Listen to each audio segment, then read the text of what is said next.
Vamos a hablar hoy de el tema rebelión a la autoridad, obra maestra de Satanás. Rebelión a la autoridad, obra maestra de Satanás. De todos los atributos de Dios, el universo descansa bajo un orden de autoridad, que porque haya rebelión no quiere decir que no está Dios al control, ¿verdad? Esa es la equivocación que cometen los que no sirven al Señor, que piensan que porque pueden provocar caos y pueden violar mandamientos, y se piensa que el control está de su lado. Siempre descubren a la larga quién es el que tiene el control. Lo que pasa es que casi siempre ocurre después de un terrible juicio a través de la historia de la humanidad, la anarquía, el despreciar y menospreciar el orden de Dios ha traído severos castigos sobre ángeles cuando lo hicieron y sobre la raza humana también. Ese es el tema de hoy. Rebelión a la autoridad, obra maestra de Satanás. Y lo que vemos en el mundo es que todas las autoridades establecidas por Dios, tanto en el mundo civil, en el hogar, en la iglesia, en la vida de las naciones, todo eso se está retando y se ha abandonado ese sentido, ¿verdad? Y entonces, por eso decimos que la obra maestra de Satanás es crear el caos mundial, para del caos mundial, entonces, él tomar control, como está profetizado, al final de los tiempos. Una persona que la Biblia llama el anticristo, o llama el dragón, tiene muchos nombres, ¿verdad? En el Apocalipsis, ¿verdad? Así es que, repito, rebelión a la autoridad, obra maestra de Satanás. Y nos ponemos de pie para leer Romanos 13, del 1 al 2. Escuchen estos versos, bien interesantes.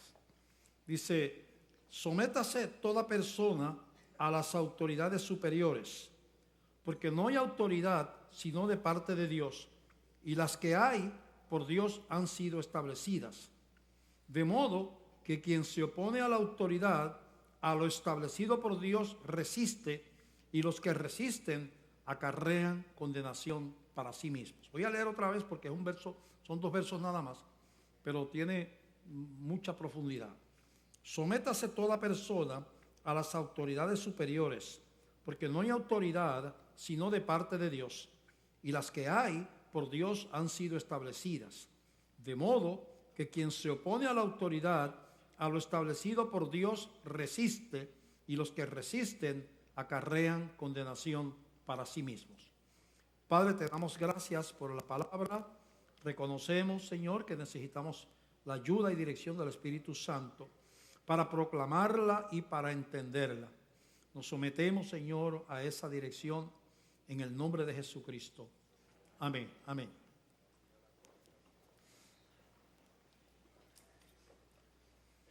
Todo el orden social, espiritual primero, espiritual, el reino espiritual, y todo el orden y toda la sociedad tiene autoridades señaladas por Dios.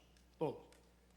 En el hogar, las autoridades de los gobiernos, en los padres, en el matrimonio, en la iglesia, donde quiera, en las naciones, en los trabajos, todas. Hay siempre unas figuras de autoridad, y ese es el orden que funciona en el cielo también. Dios y arcángeles, ángeles, hay un orden, ¿verdad? No solamente en el orden en Dios, sino que Satanás, que fue expulsado de la presencia de Dios, como era un ángel de mucha hermosura, y quiso ser como Dios y fue expulsado, y se fueron con él un montón de ángeles que son los demonios. Satanás tiene su gobierno establecido sobre principados, gobernadores de tinieblas, potestades, hasta los demonios, ¿verdad? O sea, en unas jerarquías. No solamente porque eso fue lo que Satanás vio que pasaba en el cielo, y él lo imita con sus demonios. Así que hay un orden establecido de parte de Dios, y el romper ese orden se disloca, ¿verdad? El funcionamiento de la raza humana, y eso pues trae consecuencias, ¿verdad? Eso no sale a través de la historia, eso ha traído consecuencias a la raza humana. Y vamos a ver eso según leemos. Hay unos pasajes en el Antiguo Testamento que hablan de reyes terrenales, pero cuando usted examina lo que le dice a esos reyes terrenales, no puede ser un rey terrenal porque le da atributos que los humanos no tenemos.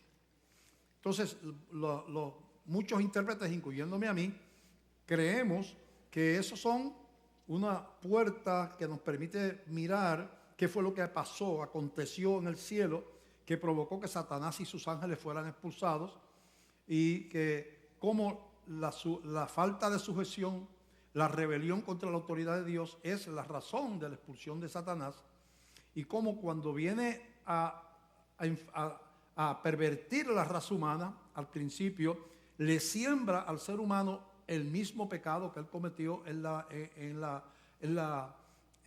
gloria ya en el cielo, que fue la rebelión contra Dios, la falta de sujeción a la autoridad. Eso es lo que le siembra al ser humano, que provoca la caída del ser humano y la expulsión del Edén, y provoca la muerte espiritual. Entonces, el convertirse al Señor realmente es entrar a una dimensión de colocarse otra vez bajo la autoridad de Dios, además de ser salvos, ¿verdad? Pero cuando uno se convierte, acepta a Cristo como Salvador y como Señor. Dos cosas. Señor quiere decir dueño, amo. No, si una persona quisiera hacer este negocio con Cristo, Señor, yo creo en ti, yo no quiero ir al infierno, yo te recibo, pero tú no eres mi Señor.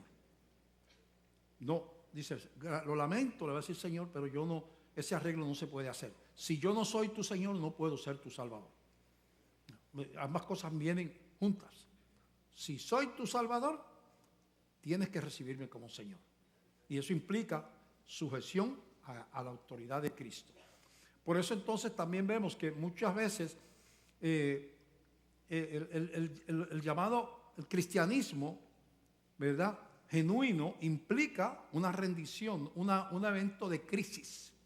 No es ser bautista, no es ser católico, no es ser pentecostal, no es venir a la iglesia el domingo. Es un evento de crisis donde el Espíritu Santo me lleva a rendirme, o si no soy un elegido de Dios, el Espíritu Santo no me puede convencer porque no soy elegido, no voy a entender. Pero si soy un elegido de Dios, yo tengo que entender dos cosas: que Cristo es el Señor y murió por mis pecados y me ama y, ¿verdad?, me abre las puertas de la gracia, pero que la invitación implica arrepentimiento, implica rendición, ¿verdad? Porque Dios no está buscando adeptos, Dios no es político que busca simpatizantes. Mira, baja las normas para ver si viene más gente y se hace cristiano. Baja las normas. No, las normas de Dios son las mismas siempre. Dios no necesita multitudes. De hecho, la iglesia ha sido minoría y será toda la historia, pero bien minoría. Posiblemente nunca ha pasado de un 10% de la población mundial. Nunca. O sea, la iglesia no fue diseñada para ganar como los políticos, que yo quiero adeptos. No, Dios no le interesan adeptos.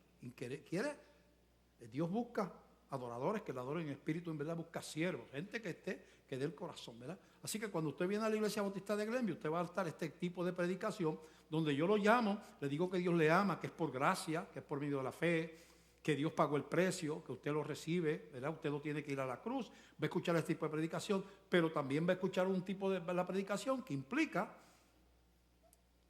tú no se supone que tu vida no es como tú quieras, no es lo que tú quieras, y tú no aprendes de los artistas, tú no aprendes tu vida cristiana de la prensa, de los académicos, no aprendes de los profesores, no lo depende de los filósofos, de las sociedades científicas, de la gente que tiene influencia en el mundo.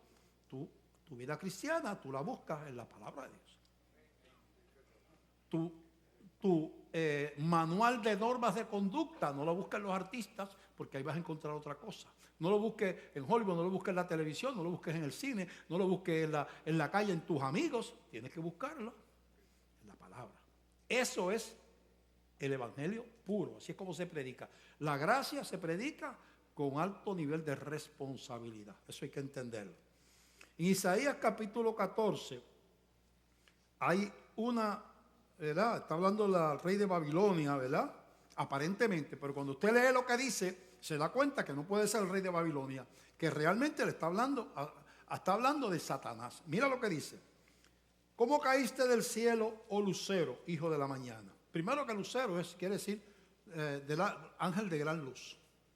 Lucero es lo mismo que Lucifer, que quiere decir ángel de gran luz.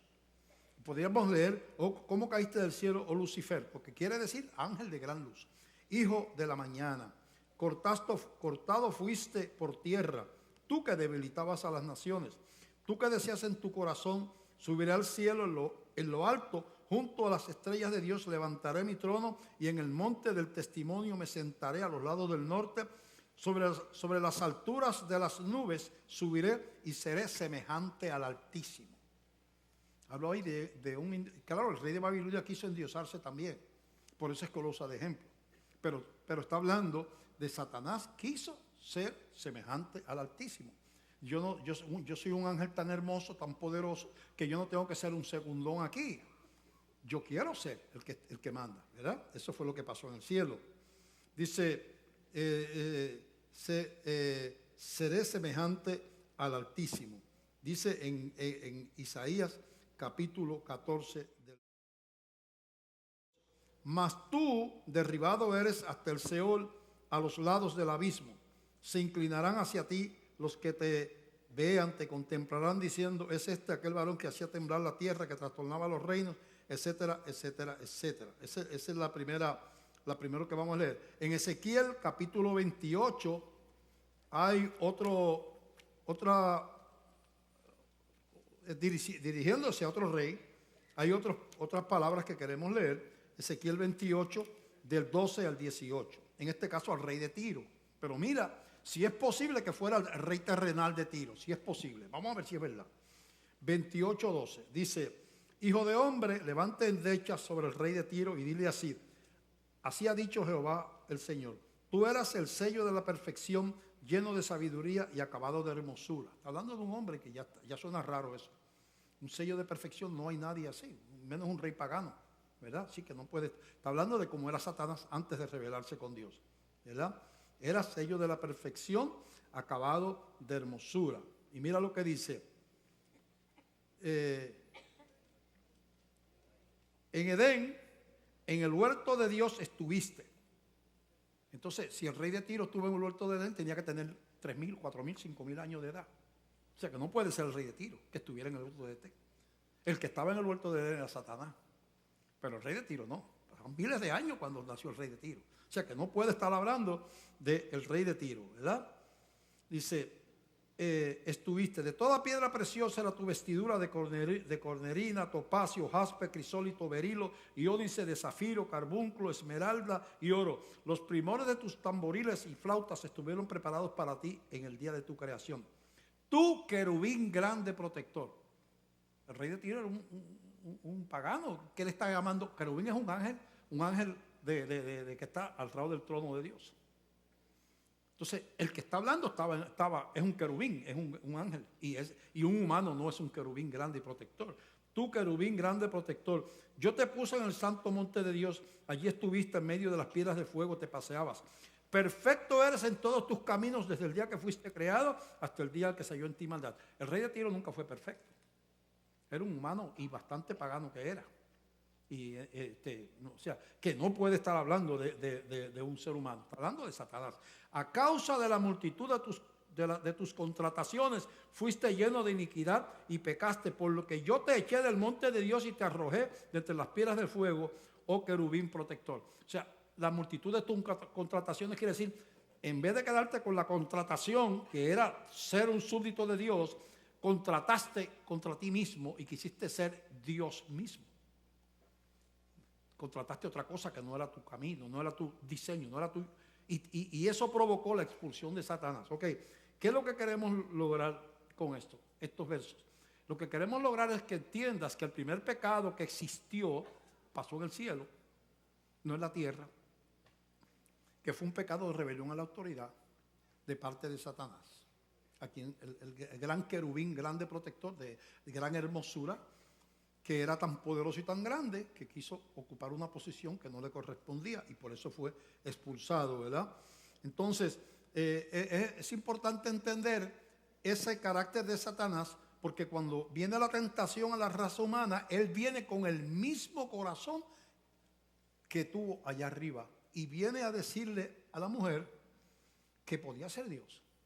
Lo que él tenía en el corazón se lo transfirió. La rebelión contra Dios. Por eso decimos que la rebelión a la autoridad es la obra máxima de las obras de Satanás. Ninguna es más importante para lo que él quiere lograr que la rebelión a la autoridad. Porque todo el gobierno de Dios descansa en su autoridad, ¿verdad? En Génesis capítulo 3 vemos cómo esa rebelión se le propone de la misma manera. Génesis 3, del 1 al 6, dice de la siguiente manera: pero la serpiente, que es una alegoría de Satanás, está refiriéndose a Satanás, era astuta más que todos los animales del campo que Jehová Dios había hecho, la cual le dijo a la mujer, con que Dios os ha dicho, no comáis de todo árbol del huerto. Ya estaba cuestionando el amor de Dios y la justicia de Dios. Dios te dijo eso. ¿Y por qué Dios te dijo eso? Dios a ti no te quiere. ¿Por qué te negó eso? ¿Con qué Dios, ¿verdad? Ha dicho que no comáis de todo árbol del huerto? Y la mujer respondió a la serpiente, del fruto de los árboles del huerto podemos comer, pero del fruto del árbol que está en medio del huerto, dijo Dios, no comeréis de él ni le tocaréis para que no muráis. Entonces la serpiente dijo a la mujer, no moriréis. Dios es mentiroso. Lo que dijo Dios de que si las desobedecían iban a morir, como ocurrió realmente, eso es mentira. No moriréis. Sino que sabe Dios que el día que comáis de él serán abiertos vuestros ojos y seréis como Dios, conociendo el bien y el mal. ¿Cuál fue el pecado de Satanás en el cielo? Querer ser Dios. ¿Qué es lo que le está sembrando al ser humano? Querer ser Dios también. ¿Cuál es el problema de la sociedad actual? Es una sociedad sin Dios, donde en aras de que los tiempos han cambiado, ya las leyes morales, eso es cosas anticuadas, ahora no se vive de esa manera, ya nosotros no somos como antes ignorantes, ya la raza humana va a encontrar su destino y la justicia utilizando su inteligencia, no tenemos que sujetarnos a los mandamientos de Dios, y eso, tristemente hablando, mire, está dentro de la iglesia. A mí me escandaliza que haya gente de la iglesia que admire a los cantantes vulgares, paganos, irresponsables, mal hablados, y son seguidores de esa gente. O sea, no tienen concepto. Cristianos sin concepto de moral, mi opinión, no es cristiano. O sea, si tú no tienes concepto de lo malo y lo bueno, y tú a lo malo le das aplauso, es que tú no tienes al Espíritu Santo. Gente que dice que va a votar por candidatos ateos. O sea, un enemigo de Dios, un ateo es un enemigo de Dios que no cree que Dios existe. Y tú, porque es una candidata simpática, yo no sé qué, y tiene esto, tú vas a votar. O sea, tú vas a votar por un instrumento del diablo. Mi opinión, no entiende o no tienes al Espíritu Santo. Porque es que el que está en Cristo, nueva criatura, dice la Biblia. La salvación es por gracia.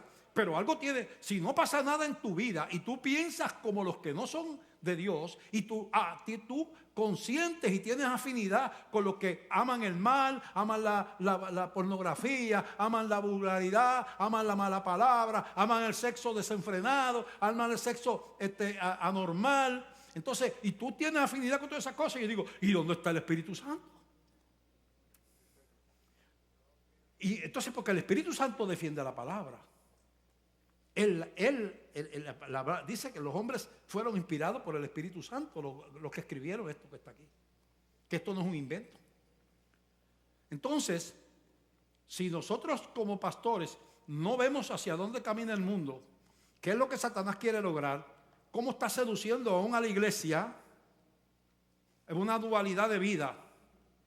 Una dualidad de vida donde lo importante es que yo soy bautista y voy a la iglesia el domingo, pero mañana voy con el novio y vamos para un motel. El novio, no el marido. ¿Ves? Porque eso no tiene nada que ver con mi cristianismo, ¿no? Porque el domingo que vivo, gloria a Dios, aleluya. Pero entonces vuelvo, o sea, yo fornico, yo hago de esto, yo tengo todas esas, hago un montón de cosas, pero eso no tiene nada que ver con mi cristianismo. ¿Y dónde tú aprendiste eso? ¿Dónde tú aprendiste que la gracia es ocasión para pecar? La salvación es por gracia. ¿Fallamos? No. Yo no estoy diciendo que los cristianos somos perfectos, pero el cristiano falla y hay algo que se llama arrepentimiento, algo que molesta. Hay algo que uno se pone como meta. Cuando uno ama a Dios, falla, claro. Si no somos dioses, somos humanos. Pero uno no se revuelca en el fango. O sea, tú coges una ovejita, la metes al fango, y como a las ovejas no les gusta el fango, se sale y se empieza a sacudir porque no le gusta el fango. Tú tiras un lechoncito, lo tiras al fango y dices, aquí era que yo quería estar. Y empieza a dar vuelta en el fango. Pues somos ovejas o somos cerditos. Si me gusta el fango, yo no soy, la oveja no le gusta el fango. Entonces, esa predicación que parece legalista, que sin embargo es parte de la predicación de la gracia como lo predicaron los grandes, como la predicaba Jonathan Edwards, como la predicaba Spurgeon. La gracia que no es gracia como ocasión de pecar, es importante que se predique también ese tipo ¿verdad? Porque ese tipo de mensaje, porque el mundo camina hacia unos terribles juicios. Las veces que el mundo quiso retar a Dios y burlarse de la santidad de Dios, le costó caro. Vamos a ver algunos ejemplos. En Génesis capítulo 6, versos del 5 al 8, habla cuál era la condición del mundo cuando Dios envió el juicio del gran diluvio universal. ¿Cuál era la condición del mundo? Génesis 6:5 dice, y vio Jehová que la maldad de los hombres era mucha en la tierra, y que todo designio de los pensamientos del corazón de ellos era de continuo solamente el mal. Y se arrepintió Jehová de haber hecho hombre en la tierra, y le dolió en su corazón. Y dijo Jehová, borraré, eso es borraré, raeré, borrar. Raeré de sobre la faz de la tierra a los hombres que he creado, desde el hombre hasta la bestia y hasta el reptil y las aves del cielo, pues me arrepiento de haberlos hecho. Pero Noé halló gracia ante los ojos de Jehová, y entonces Dios envía el terrible juicio del gran diluvio, que ahora los científicos y los arqueólogos están encontrando que no solamente se describe ese gran diluvio en las sociedades de Oriente Medio y de esa área, sino que en los viejos que se encuentran las narraciones en América, en los mayas, en China, en la India, donde quiera, se encuentra que narra que hubo una gran inundación que cubrió todo. Bueno, una vez y estamos abocados a una gran inundación grande, si se siguen derritiendo los polos, que va a cubrir una tercera parte de los Estados Unidos, quizás Florida completo, debajo del agua. Si sube 1 metro o 2 que suba, se va a Florida justo. Completo, y es grande. Si sigue derritiéndose los polos, con 1 metro se va a Miami. Bueno, todas esas ciudades costeras se van a justo. Con 1 metro que suba 3 pies. Porque no tiene, eso es flat. Así que las cosas no están tan seguras cuando la razón, y hay que estar, los cristianos no tenemos que tener miedo, porque Noé halló gracia ante los ojos de Dios. O sea, la importancia es que el cristiano tiene que tener miedo, pero no puede ignorar lo que está pasando a su alrededor, ¿verdad? Así que vemos ahí cómo Dios ve la tierra corrompida totalmente. Y Dios dice entonces, pues viene un juicio, ¿verdad? En Génesis capítulo 19 vemos la anarquía moral de unas ciudades. Génesis capítulo 19, del verso 1 al 13 primero. Dice así, hablando de dos ciudades, Sodoma y Gomorra, dos ciudades que estaban en la llanura. Dice, ¿por qué estaba Lot allí? Lot era sobrino de Abraham, el hombre de Dios, el profeta. Pero Lot escogió, cuando se dividieron la tierra, escogió la llanura, porque era más fértil, era más llanito, era más fácil trabajar. Y Abraham, que era el hombre de fe, dijo, bueno, coge lo que tú quieras, Dios está conmigo, arriba o abajo. Mi prosperidad depende de Dios, no de donde yo esté. Era el hombre de fe. El otro representa al cristiano carnal, ¿verdad? Que toma malas decisiones. Y Dios dice, no solamente escogió la llanura, sino que fue poniendo, eran nómadas, eran ambos pastores de ovejas. Fue poniendo sus tiendas hasta Sodoma. No solamente cogió la llanura, que no se fue acercando a la ciudad donde era más fácil la vida, donde estaban ahí los comercios, donde había cosas que verás más divertidas que estar viviendo por allá por los montes con las ovejas. Él se fue y se metió a la ciudad donde era la ciudad de pecado, esa ciudad y Gomorra. Y a él no le molestó irse a vivir ahí. Es el tipo de persona que hace relaciones con gente que no ama a Dios, con gente que lo aleja del evangelio y no se dan cuenta que esa amistad no le conviene. Y esa persona empieza a sacarlo de su relación con Dios, a apartarlo, y no se da cuenta que se está metiendo en una relación peligrosa para su vida espiritual. Y eso es lo que se llama el cristiano carnal, que no sabe huir del pecado. Bueno, entonces, ¿qué pasó en Sodoma y en Gomorra? Bueno, vamos a leer Génesis del 1 al 13. Llegaron pues los dos ángeles a Sodoma. Dios envía unos ángeles a destruir esa ciudad, pero manda a Abraham, intercede por su sobrino Lot, y van los ángeles a sacar a Lot y a su familia de Sodoma antes de destruirla. Llegaron a Sodoma a la caída de la tarde y Lot estaba sentado a la puerta de Sodoma. Quiere decir que era un hombre importante y allí, porque era los que se sentaban a la puerta. Y viéndolos Lot se levantó a recibirlos y se inclinó hacia el suelo y dijo a los ángeles, ¿verdad? Vinieron con apariencia de varones, no vinieron con alas, sino vinieron con varones hermosos. Apariencia de dos guapos varones, eran dos ángeles, ¿verdad? Y viéndolo Lot se levantó a recibirlo y se inclinó hacia el suelo y dijo, ahora mis señores, os ruego que vengáis a casa de vuestro siervo y os hospedéis y lavaréis vuestros pies y por la mañana os levantaréis y seguiréis vuestro camino. Y ellos respondieron, no, que en la calle nos quedaremos esta noche. Mas él porfió con ellos mucho y fueron con él y entraron en su casa y les hizo banquete y coció panes sin levadura y comieron. Pero antes que se acostasen, rodearon la casa los hombres de la ciudad, los varones de Sodoma, todo el pueblo junto, desde el más joven hasta el más viejo, no las mujeres. Eran dos varones guapos, pero los que fueron allí detrás de los varones eran hombres, ¿verdad? Fueron allí a la puerta de Lot, ¿verdad? Y llamaron a Lot y le dijeron, ¿dónde están los varones que vinieron a ti esta noche? Sácalos para que los conozcamos. Le abrieron el apetito. En la práctica, que por ahí viene el nombre sodomía, que había en esa ciudad, de las relaciones del mismo sexo. Entonces vieron esos dos varones guapísimos que entraron y dijeron, no, queremos conocerlo. Entonces Lot salió a ellos a la puerta y cerró la puerta tras sí. Lot salió y cerró la puerta y él quedó afuera. Y dijo, os ruego, hermanos míos, que no hagáis tal maldad, porque Lot sabía lo que venían. Su intención era sexual, ¿verdad? He aquí, ahora yo tengo dos hijas que no han conocido varón. Yo tengo dos hijas señoritas. Mira lo que hacía en la cultura esa hebrea. Si alguien estaba bajo tu techo, tú tenías hasta que morir, pero tú no podías dejar que le hicieran nada. Y él, al ver que ellos vienen detrás de los ángeles, dice, mira, no toquen a estos varones. Yo tengo dos hijas señoritas que no han conocido varón, ¿verdad? Os las sacaré fuera y haced de ellas como bien os pareciere. Te voy a dar las hijas mías, pero no toquen a estos varones, porque están bajo mi techo, los tengo que proteger. Solamente que a estos varones no hagáis nada, pues que vinieron a la sombra de mi tejado. Ellos respondieron, quita ya, y añadieron, vino este extraño para habitar entre nosotros y habrá de erigirse en juez. Ahora te haremos más mal que a ellos. Y hacían gran violencia al varón, a Lot, y se acercaron para romper la puerta.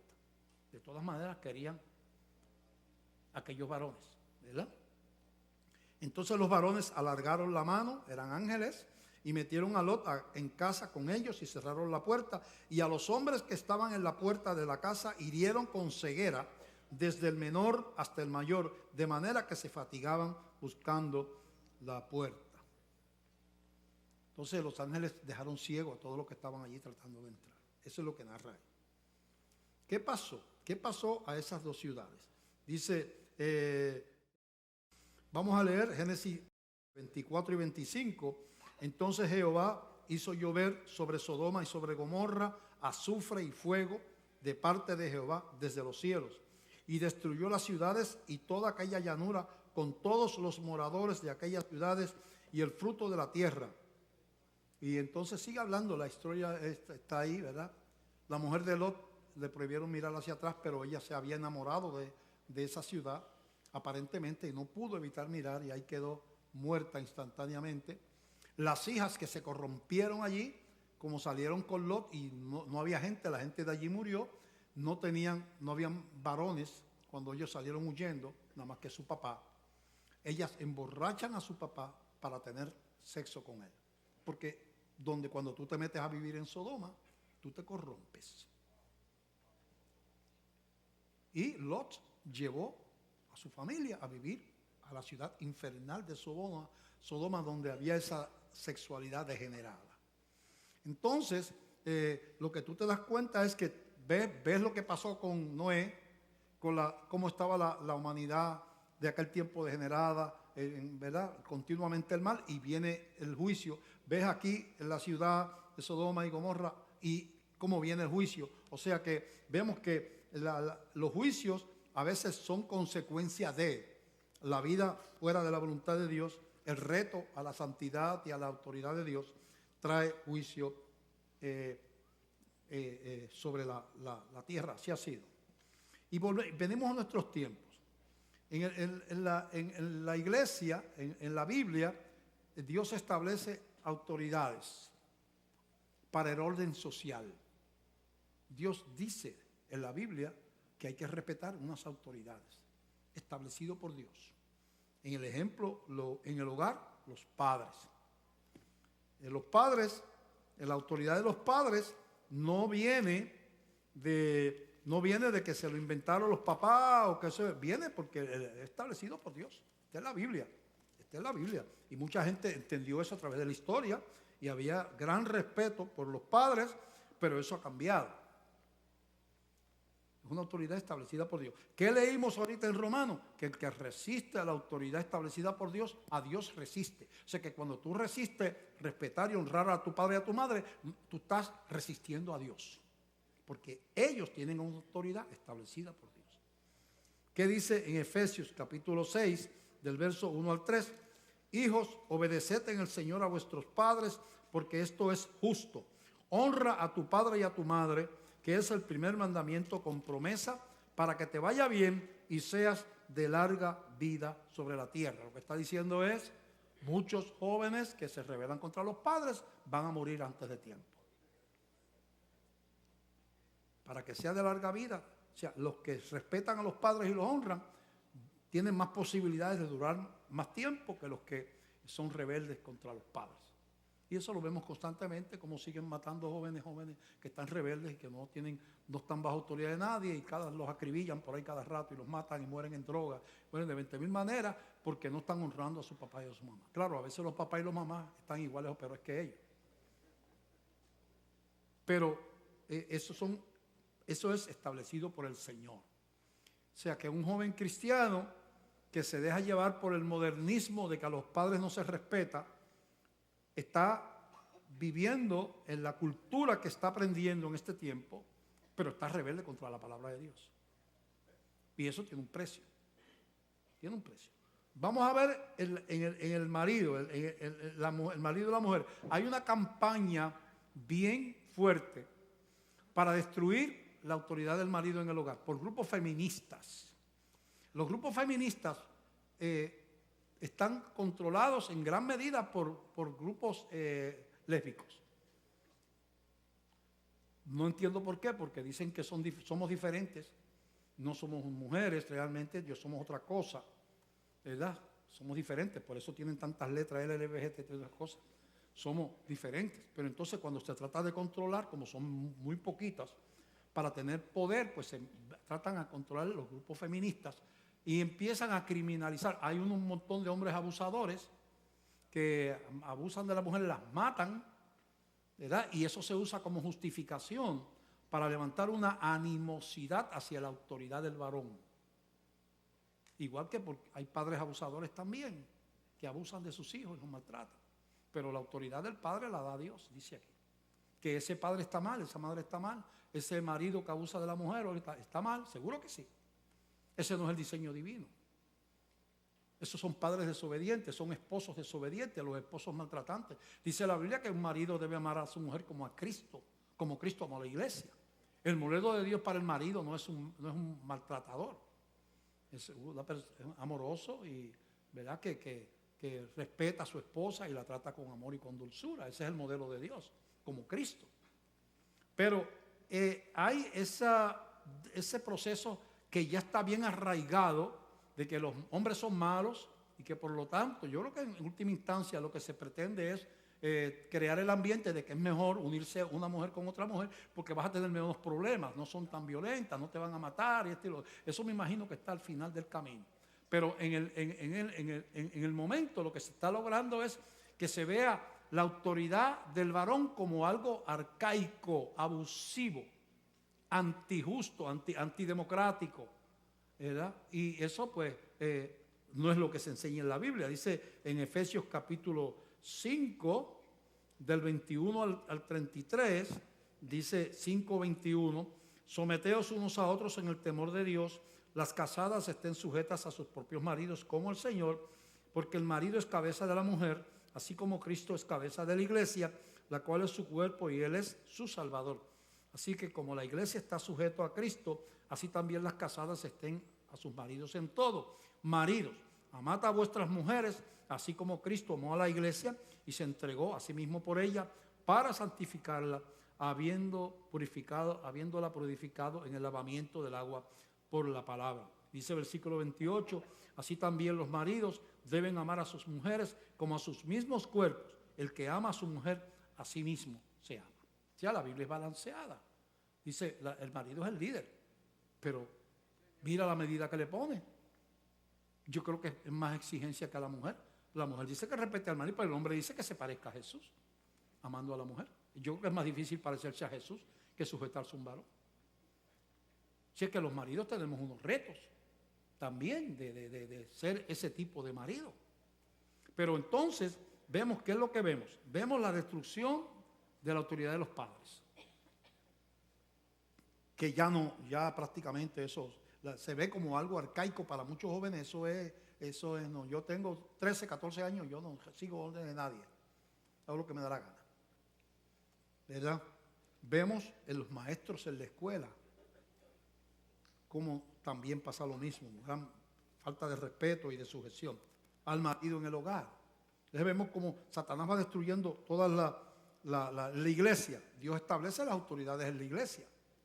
Dice en Efesios 4, del 11 en adelante, dice, y Él mismo, hablando de Cristo, constituyó a unos apóstoles, a otros profetas, a otros evangelistas y a otros pastores y maestros, a fin de perfeccionar a los santos para la obra del ministerio, para la edificación del cuerpo de Cristo, hasta que todos lleguemos a la unidad de la fe y del conocimiento del Hijo de Dios, a un varón perfecto a la medida de la estatura de la plenitud de Cristo, para que ya no seamos niños fluctuantes, llevados por doquiera de todo viento de doctrina, por estratagema de hombres que para engañar emplean con astucia las artimañas del error. Dios pone líderes en la iglesia que hay que respetar, porque ese viene de Dios, esa autoridad.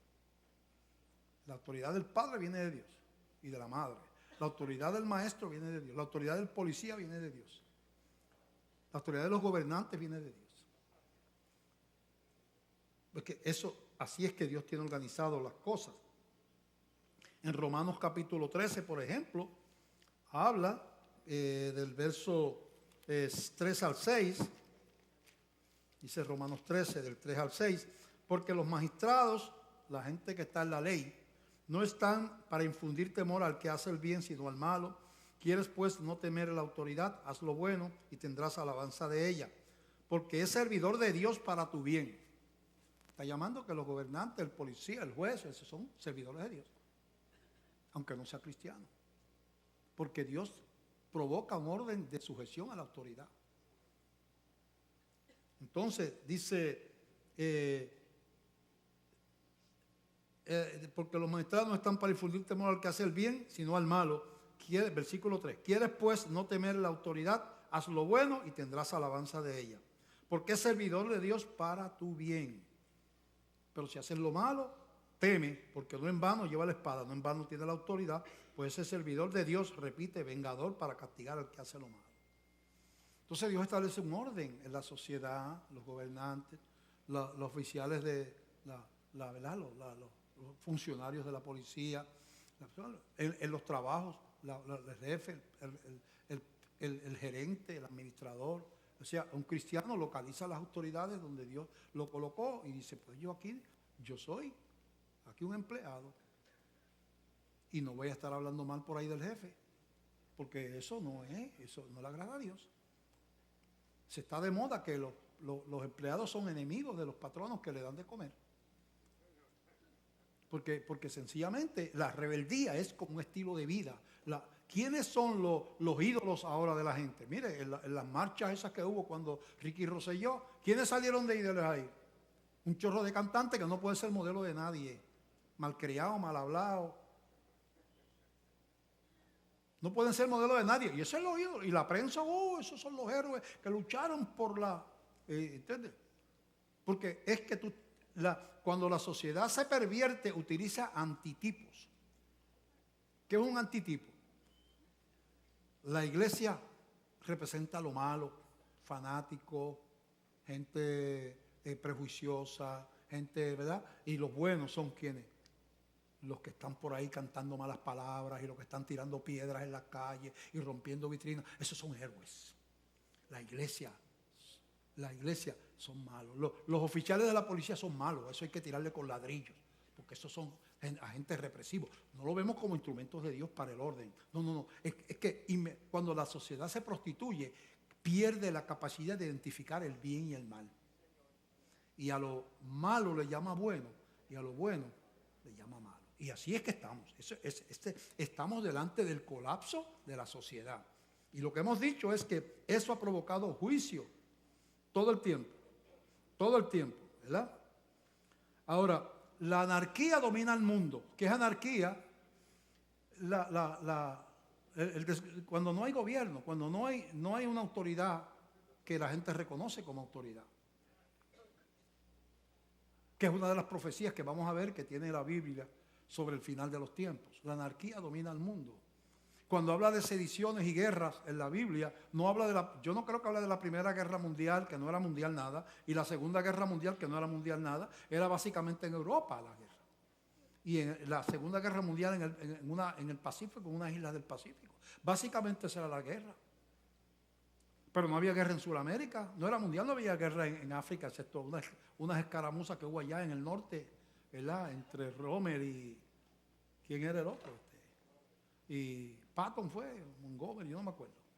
Eran dos generales, uno inglés y otro de esto. Y el asunto es que se le llamó guerra mundial, pero lo que está ocurriendo ahora es más parecido a lo que dice la Biblia. Sediciones por el mundo. Y están allá rompiendo los metros en Chile, están rompiendo las calles, destruyendo todo. Y hay por allá unas sublevaciones en Argentina, están enredados en las calles en Venezuela, en Nicaragua hay guerra civil, están por todas partes, están en Hong Kong, en las calles tirando de esto, están en Cataluña de esto, están en África, un montón de sitios que hay revolución, hay revoluciones el mundo está eferveciendo por todas partes. En Puerto Rico está la guerra y las tiraderas, o sea, ese caos, un caos de falta de control y falta de orden social, como que se está regando, porque ahí es que Satanás va a fabricar Satanás viene con un gobernante, con un poder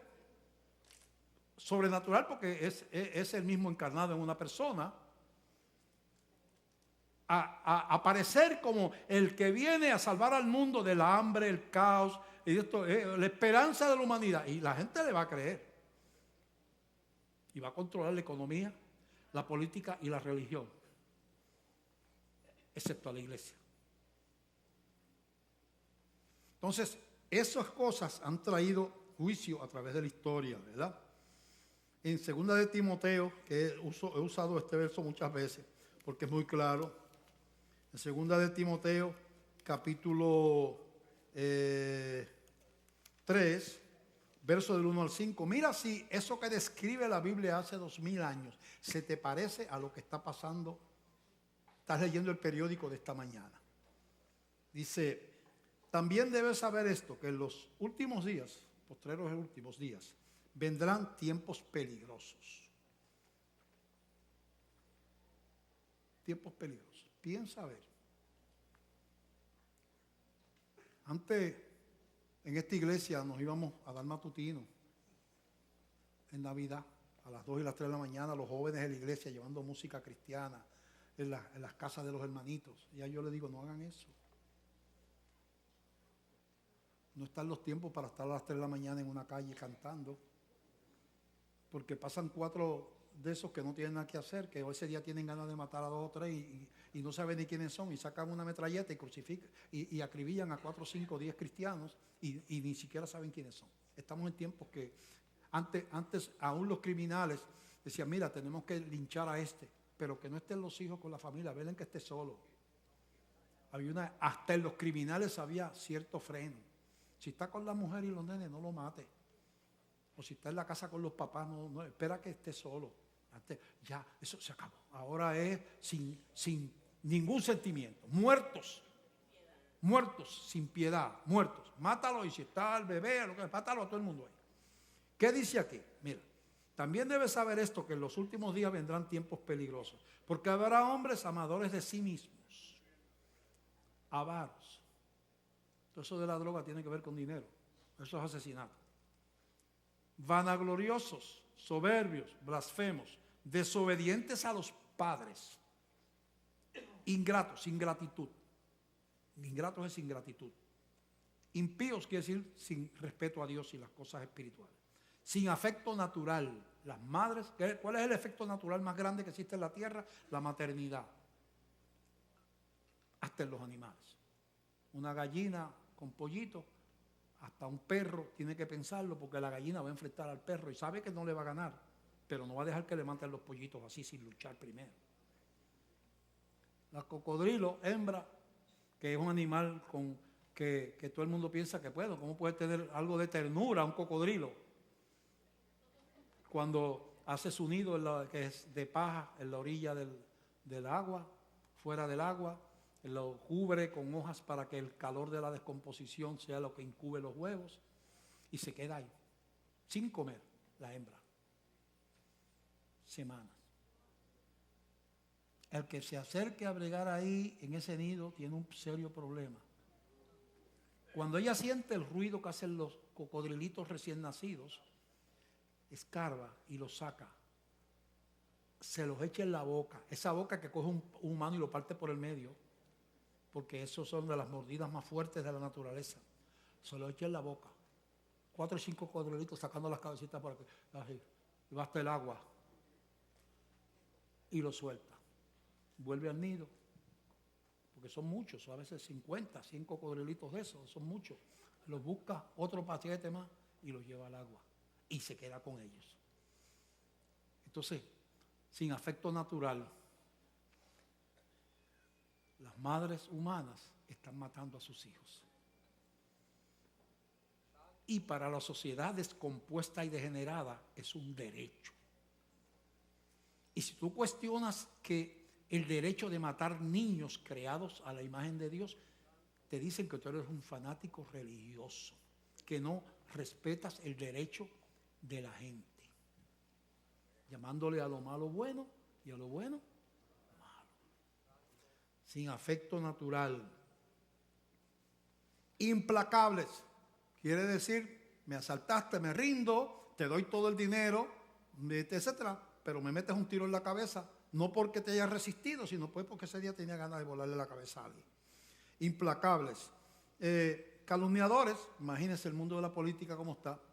Y todo lo que está por ahí, bueno, eso es un deporte. Los medios eso de internet, eso es un antro de pecado. Los Facebook, eso, entre los mismos cristianos, chismesería. Y ya, supiste esto. Y eso es un lodazal lo que hay a través de los medios de eso. Intemperantes, quiere decir sin control de los apetitos. Ni con la comida, ni con la bebida, ni con las drogas, ni con el sexo. Si te gusta, hazlo. Esa es la medida. Si te gusta, hazlo. Que todo es legítimo y no hay freno, ¿verdad? Eso que es intemperante. Crueles, aborrecedores de lo bueno, traidores, impetuosos. Hago las cosas ahí, es mandado. Infatuados, el mundo es mío. Infatuados, amadores de los deleites más que de Dios, que tendrán apariencia de piedad, pero negarán la eficacia de ella. A esto se evita. No, porque después que tú eres un degenerado, hablas malo, promueves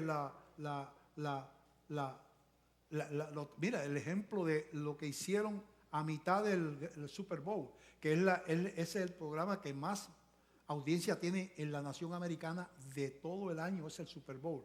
Y a mitad de hacer eso, ponen a dos mujeres a bailar de una manera impúdica y sexualmente explícita, para que los niños lo vean. Pero eso ahora no es nada. Eso no es nada. Ya no hay freno, pierden la capacidad de entender lo malo y lo bueno. Así que inevitablemente que los juicios vienen. Jesucristo dice que el tiempo donde los cielos serán conmovidos, habrá guerras, terremotos en diferentes lugares. No lo vamos a leer porque se nos acaba el tiempo. Lucas capítulo 21, que la gente temblará ante el bramido del mar y de las olas. El mar se va a comportar de una manera que va a atemorizar a la gente. Terremotos en diferentes lugares. Quiere decir donde no se esperaba, donde no ocurrían antes. Esas cosas van a empezar a ocurrir. Cosas que tienen que ver con que la naturaleza que Dios creó, Dios la despierta en contra, como juicio. Ahora, ¿y qué tiene que hacer usted? Que si Dios lo ha hecho, ¿lo puede volver a hacer? Si lo hizo con el tiempo de Noé, si lo hizo con Sodoma y Gomorra, si lo ha hecho a través de la historia, ¿lo puede volver a hacer? Lo hizo con las plagas de Egipto, ¿lo puede volver a hacer otra vez? ¿Tiene Dios autoridad y poder para hacer lo mismo que hizo otras veces por causa de la rebelión? Pues Dios lo puede hacer. La evidencia es que dice que lo va a hacer, lo que dice la Escritura. Entonces, ¿cuál es la alternativa? Primero, si usted no es cristiano. Si usted no es cristiano, ¿cómo usted va a enfrentar las cosas duras que vienen sobre este mundo? ¿Sabe qué habla ahí? Como juicio, epidemias. Se llama pestes. Epidemias. Dice que habrán epidemias por el mundo. Siempre ha habido epidemias, pero será de una manera diferente. Más fuerte. Siempre ha habido terremotos, pero será más fuerte. Siempre el mar se ha salido, ha hecho cosas, pero será más frecuente, más fuerte, ¿verdad? Eso es lo que está anunciando la Biblia. Que usted primero es inconverso. Usted tiene un problema. No es morirse. Morirse es parte de lo que usted tiene. Yo le garantizo a todos los que están aquí que se van a morir algún día. A menos que Cristo venga a buscarnos antes de eso. Y usted es cristiano. O sea, si usted nació, tiene por delante, ya usted tiene un agujerito o si lo queman, un cantito de un jajoncito. Porque eso es parte de la vida, es la muerte. Así que morirse no es nada extraño, es normal y es natural. La importancia es qué pasa después de la muerte, ya que el ser humano es trascendente. Tiene un alma que es eterna, bien en el infierno o bien en la gloria de Dios. ¿Qué pasa con usted? ¿Cómo usted enfrenta los golpes de la vida si usted no tiene una relación con Dios en quien apoyarse y en la oración y en buscar la fortaleza que Dios da cuando viene la enfermedad, cuando viene la crisis, viene el terremoto. O sea, ¿de qué usted se va a agarrar? ¿Del gobierno? ¿Se va a agarrar de qué? Si no tiene salvación, no tiene una relación con Dios. Así que lo primero es, usted como inconverso, si no le ha entregado su vida a Cristo, usted tiene que solucionar eso. Puede ser que a usted no le interese, bueno, yo no puedo hacer nada. Usted como cristiano tiene que ver cómo usted vive su vida cristiana. No es tiempo de vivir en ambivalencias. Le voy a hablar primero a los que no han entregado su vida a Cristo. El motivo principal de mi predicación es que otros conozcan lo que yo he conocido. Eso fue que Dios me llamó principalmente. Compartir con usted lo que yo he experimentado estos 40 y pico de años que llevo de cristiano y de pastor. Porque ha sido hermoso. Y saber que lo que me espera es mejor que lo que he tenido acá. Porque tengo a Cristo en el corazón. Soy de Él. Yo les voy a preguntar aquí si hay alguna persona que todavía no ha entregado la vida a Cristo. Si hay alguien aquí que ha tomado esa decisión, pues, ¿qué le espera a usted? Porque usted no tiene que morir, si tiene 40 años, no tiene que va a durar 40 más, puede ser que se muera esta noche. Porque eso nadie lo sabe. Pero ¿qué es de su vida? Bueno, yo no soy el Espíritu Santo. Yo no sé quién es elegido y quién no es elegido. A quién el Espíritu Santo despierta y a quién se queda muerto porque el Espíritu no lo despierta. Eso está fuera de mi control. Yo sé que son los elegidos los que han de creer. Pero como yo no los conozco, yo lanzo la invitación a todos. Si hay alguna persona aquí que entiende lo que yo he predicado, entiende que tiene que su vida, enderezar su vida y colocarle en línea con la voluntad de Dios, que tiene que entregar su corazón a Cristo, pues que Dios le ilumine, que el Espíritu Santo le ilumine para que usted tome esa decisión.